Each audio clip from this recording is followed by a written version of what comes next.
توانائی کے شعبے میں اہم قدم کہ دیامر بھاشا ڈیم پر کام کا فائنلی 40 سال کے بعد آغاز شروع ہو گیا ہے۔ وزیر اعظم عمران خان صاحب کہتے ہیں کہ یہ ملک کا تیسرا بڑا ڈیم ہوگا جو ملک کی تقدیر بدل دے گا۔ ماضی میں ووٹ کو سامنے رکھتے ہوئے قلیل مدتی منصوبوں کو مکمل کیا گیا۔ وزیر اعظم نے مزید ڈیم بنانے کا اعلان بھی کیا ہے۔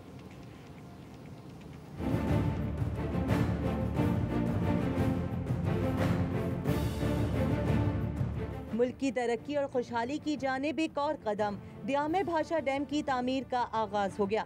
وزیر اعظم نے دیامر سائٹ کا دورہ کیا، تعمیراتی کام کا جائزہ بھی لیا۔ وزیر اعظم عمران خان کہتے ہیں دیامر بھاشا ڈیم ملک کا تیسرا بڑا ڈیم ہوگا۔ وزیر اعظم عمران خان کا خطاب میں کہنا تھا کہ جو قومیں مشکل فیصلے کرنے سے کتراتی ہیں وہ ترقی نہیں کر سکتی۔ ملک کے اوپر ہم نے اپنے لوگوں کے اوپر ظلم کیا کہ جب اللہ نے ہمیں نعمت دی ہوئی تھی پانی کی، ہم نے کیوں نہیں سوچا اس کا۔ اور یہ جو دیامر بھاشا ڈیم، یہ آج سے 50 سال پہلے اس کے اوپر فیصلہ ہوا بنانے کا، نیچرل ڈیم ہے، اور آج جا کے ہم اس کے اوپر کام شروع ہوا ہے۔ عمران خان نے کہا کہ بدقسمتی سے ہم نے ماضی میں قلیل مدتی فیصلے کیے، 90 کی دہائی میں تیل سے بجلی بنانے کے غلط فیصلے کیے گئے۔ عمران خان کا کہنا تھا کہ دریاؤں سے بجلی بنانے کے بجائے تیل پر بجلی بنانے کو ترجیح دی گئی۔ غلط فیصلوں سے صنعتی ترقی کو نقصان پہنچا۔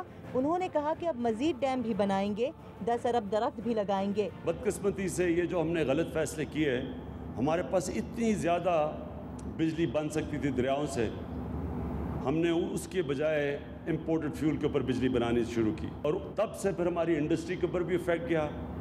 انڈسٹریلائزیشن بجائے ہماری بڑھنے کے، ہم ڈی انڈسٹریلائز کرتے رہے۔ چائنا نے 5000 بڑی ڈیمز بنائی ہوئی ہیں، ٹوٹل ڈیمز ان کی کوئی 80,000 ہیں، 2 ہیں، یہ تیسری بننے جا رہی ہیں۔ تو اس سے آپ اندازہ لگائیں کہ ہم نے یہ کتنی بڑی تاریخی غلطیاں کی۔ عمران خان نے بتایا کہ ہماری حکومت آئی تو ملکی خسارہ 20 ارب ڈالر تھا۔ گلگت بلتستان کے وزیر اعلیٰ کو کہتا ہوں SOPs کے تحت سیاحت کھولیں، سیاحت کے لیے SOPs مرتب کیے جائیں۔ وزارت آبی وسائل کے حکام نے وزیر اعظم کو بریفنگ دی۔ اس موقع پر army chief general Qamar Javed Bajwa, DG ISI lieutenant general Faiz Hamid اور وفاقی وزیر فیصل واڈا بھی موجود تھے۔ اسی حوالے سے مزید بات کرنے کے لیے ہمارے ساتھ موجود ہیں چیئرمین وابٹا lieutenant general retired Muzammil Hussain sahib, ان کو شامل گفتگو کریں گے۔ مزمل صاحب، بہت شکریہ آپ کا کہ آپ نے ہمیں وقت دیا۔ سر، سب سے پہلے تو یہ بتائیے گا، ایک بڑا زبردست منصوبہ جس کے لیے عوام بہت دعائیں بھی کر رہی تھی کہ یہ شروع ہو تاکہ جو بجلی کی جو قلت یہاں پر ہے اس کو اوور کم کیا جا سکے، لیکن اتنے سال لگ گئے، 40 سال بعد اس کا باقاعدہ آغاز ہونے جا رہا ہے، ایسا کیوں ہے؟ جی تھینک یو۔ دیکھیے، آپ سمجھنے کی بات یہ ہے کہ جتنے بھی ڈیولپمنٹ پروجیکٹس ہوتے ہیں اس میں اسٹیک ہولڈرز بہت ہوتے ہیں۔ اسٹیک ہولڈرز گورنمنٹس ہوتی ہیں، انٹرنیشنل ڈونرز ہوتے ہیں، آپ کی عوام ہوتی ہے، آپ کے ادارے ہوتے ہیں۔ اچھا، جب اسٹیک ہولڈرز بہت زیادہ ہوں تو ان کو ہارمونائز قسم کی اپروچ بنانی پڑتی ہے۔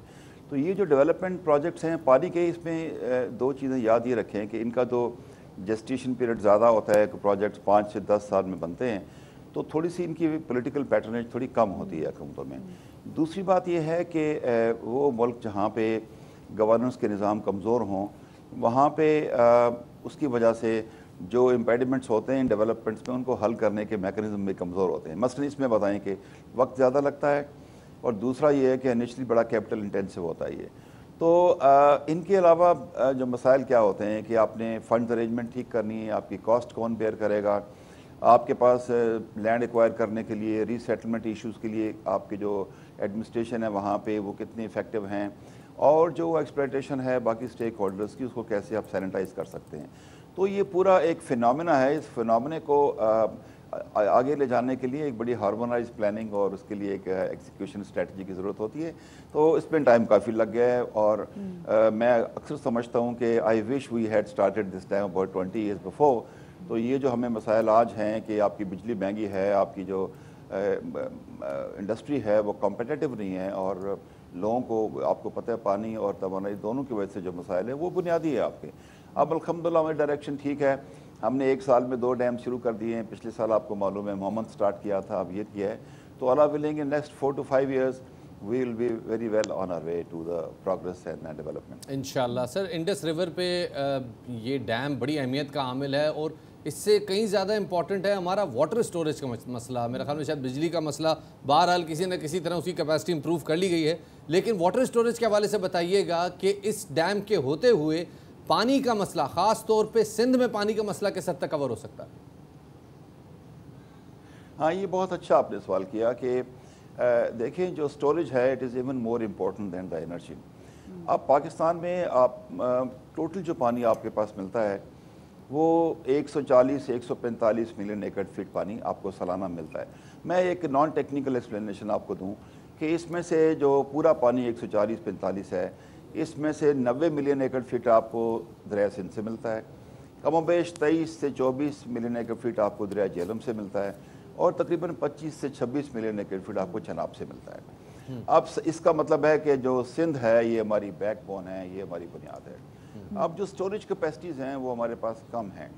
अभी तक ले दे के दो हमारे पास स्टोरेज हैं, एक मंगला है और एक तरबेला है, जो कि टोटल हमारी जो अवेलेबिलिटी या फ्रेश वाटर की है उसका सिर्फ 10% बनता है। अब सिंध के ऊपर जो स्टोरेज है, द्यामिर बादशाह की खासियत ये है कि सिंध पे जो वाटर स्टोरेज हैं वो आपको 4 हैं सिर्फ। ऊपर से अगर आप शुरू करें तो एक श्योक कैपेसिटी है जहाँ से दरिया हमारे पास एंटर होता है। उसके बाद स्कर्दू में हमारे पास साइट मौजूद है जहाँ वाटर स्टोरेज हो सकता है। उसके बाद ये द्यामिर बादशाह जो जिसकी हम बात कर रहे हैं, और इसके नीचे तरबेला तो अवेलेबल है, पर इसके डाउन साउथ फिर कालाबाग है। अब कालाबाग के मामले में आपको मालूम है कि लैक ऑफ पॉलिटिकल कंसेंसस था, और टेक्निकली तो वो डैम बहुत मुनासिब है, वहाँ पे 90 मिलियन एकड़ फीट पानी गुजरता है। तो डेवलपमेंट प्रोजेक्ट के लिए जब तक पॉलिटिकल कंसेंसस ना हो उनको डेवलपमेंट करना ठीक नहीं होता। अब द्यामिर बादशाह की जो खासियत ये है कि ये 8 मिलियन एकड़ फीट से ज़्यादा ग्रॉस इसकी कैपेसिटी है, और इसमें जो लाइव है वो 6.4 मिलियन एकड़ फीट पानी होगा। आप अंदाज़ा लगाएं कि अभी आज के दिन में पाकिस्तान की जो कैरी ओवर कैपेसिटी है, यानी कि अगर खुदा न खास्ता पानी बंद हो जाए तो सिर्फ हमारे पास 30 दिन का रिजर्व मौजूद है, जो कि मिस्र में 700 दिन तक है। तो इस 30 दिन की कैपेसिटी को हमने 120 दिन पे लेके जाना है। तो ये पहला कदम जो हमारा ये द्यामिर बादशाह का है, जब ये मुकम्मल होगा तो हमारे पास 48 डेज़ की कैरी ओवर कैपेसिटी हो जाएगी। तो मैं आपसे इत्तफाक करता हूँ कि water storage is even more important than the energy. सही। अच्छा सर, ये बताइएगा कि पूंछ जो दासू डैम है ये कब तक मुकम्मल हो जाएगा, इस पर काम कब तक हो जाएगा? जी, दासू जो है हम 2 स्टेजेस में कर रहे हैं। दासू जो है वो रन ऑफ रिवर है जिसमें वाटर स्टोरेज नहीं है, सिर्फ पावर जनरेशन है। तो आपको खुशी होगी सुन के कि इंशाल्लाह बाई एंड ऑफ 24 और बिगनिंग ऑफ 25 इसकी पहली स्टेज कमीशन हो जाएगी। और पहली स्टेज का मतलब है ये 2160 मेगावाट आपको यहाँ से बिजली मौजूद होगी, और दूसरी स्टेज जो है उसमें सिर्फ 3 साल और लगेंगे, तो उसके बाद फिर 2160 मेगावाट वहाँ से बिजली प्रोड्यूस होगी। तो टोटल दासू की जो प्रोडक्शन है वो 4300 मेगावाट है। तो आप ये देखें कि बाई 2024 हमारा Mohammad would be in place, हमारा दासू की stage 1 would be in place, और 24 के बाद आगे 4 साल में हमारे दासू की 2nd स्टेज और हमारा द्यामिर बादशाह अल्लाह विलिंग इंशाल्लाह वो भी इन प्लेस होगा। सो उससे हमारे काफ़ी इनक्रेडिबल। अच्छा सर, अब जाते जाते ये एक सवाल बड़ा इंपॉर्टेंट है, तरबेला डैम की जो कैपेसिटी है वो सिल्टेशन की वजह से बड़ी तेज़ी से कम हो रही है। 7.1 एक्टिव स्टोरेज थी, अब रिड्यूस होकर को 5.3 तक रह गई है अगर मैं गलत नहीं हूँ। इस डैम के बनने से और इसी तरह बूंजी और दासू के बनने से तरबेला डैम की स्टोरेज किस हद तक इम्प्रूव होगी, और वाटर स्टोरेज, वाटर शॉर्टेज का मसला जो कि लोअर बेसन में आता है वो किस हद तक इम्प्रूव हो जाएगा? वंडरफुल क्वेश्चन शफात, आपने बहुत अच्छा सवाल पूछा है। देखिए, जो डैम की जो लाइफ डिटर्मन की जाती है उसमें पॉसिबल मैक्सिमम फ्लड देखते हैं, जियोलॉजी देखते हैं, हाइड्रोलॉजी देखते हैं, लेकिन सबसे जो बड़ा मसला है वो डिपॉजिटेशन ऑफ सिल्ट होता है। ये सिल्ट डिपॉजिट जब होती है तो उसकी वजह से डैम की जो लाइफ है वो कम हो जाती है, स्टोर करने की कैपेसिटी कम होती है। तो द्यामिर बादशाह के 2 फीचर हैं कि द्यामिर बादशाह बनने से तो तरबेला की लाइफ है वो 35 साल बढ़ जाएगी, और उससे ज़्यादा इम्पॉर्टेंट बात यह है कि इस वक्त जो सिंध में प्रॉब्लम है पानी का, डाउन साउथ कोटरी, वो बहुत क्रिटिकल है। आपको मालूम है कि हमारे पानी में वेरिएबल फैक्टर है कि जितना भी पानी हमें मिलता है उसका 80% हमें सिर्फ 2-3 महीनों में मिलता है। तो डाउन साउथ कोटरी जो है 9 महीने पानी मौजूद नहीं होता। तो द्यामिर बादशाह इन प्लेस होने से हमें फ़ायदा ये होगा कि हम उस पानी को रेगुलेट करेंगे और जो सिंध में नीड्स है वो पूरी होंगी। और इस काम को हमने और बेहतर तरीके से करने के लिए एक और नया प्रोजेक्ट शुरू कर दिया है हमने। उसकी स्टडी बड़ी एडवांस स्टेज पे है। We are constructing Sindh barrage on river Indus to make sure कि जो सी इंट्रूजन है वो भी रुक जाए और जहाँ फ्रेश पानी की अवेलेबिलिटी है सिंध में वो भी बेहतर हो जाए। That's incredible. बहुत बहुत शुक्रिया जी। Lieutenant general retired Muzammil Hussain sahib chairman हमारे साथ मौजूद थे।